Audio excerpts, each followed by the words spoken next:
Hey there, Leslie here. Well, today we're going to talk about being a flexible thinker versus falling into thinking traps.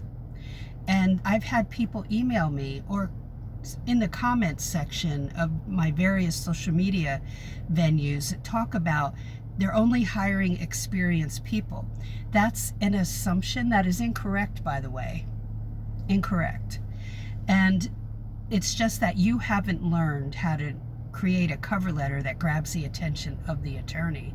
And I had to learn this too 5 years into my career. I didn't know beforehand. So I was just banking on my resume, which a lot of you do, but they only look at that for 15 seconds. So you're making an assumption. Don't do that. We don't do that in the legal field. We base everything on facts. Okay, so number one is don't jump to conclusions and make assumptions. Number two, gather the facts. The fact is they're waiting for beginners to apply, but also talk about how you're going to help the attorney in your cover letter. Yeah. How are you going to help the attorney? You have to talk about that. Not because you're a critical thinker, you have a strong work ethic, you're a great proofreader. They expect all that. That's a given. What else do you know how to do specifically to help the attorney? That goes back to the playbook that's offered on my website in one of the pages where I talk about paralegal duties. Get that playbook. It's free. Did I say it's free? Yeah. So number three, you need to move around those obstacles and face it head on instead of making an assumption they just don't want me because I have no experience. P.S. We all started without experience.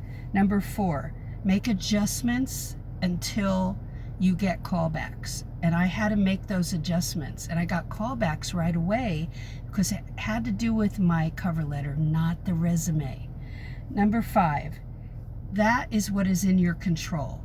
Okay, so you work on what's in your control. Whether they hire you or not, hey, I always looked at it, it's their loss if they don't hire me. But you have to put out a better effort than you have been because something's not working, and I will almost guarantee it's that cover letter, and you're not communicating effectively what you know how to do to help the attorney.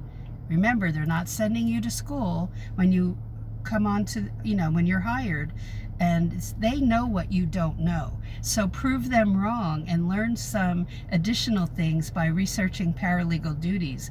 Learn some of those duties and communicate that. You want to know how to create a better cover letter? Then take the cover letter secrets class, but also take the paralegal inner circle class.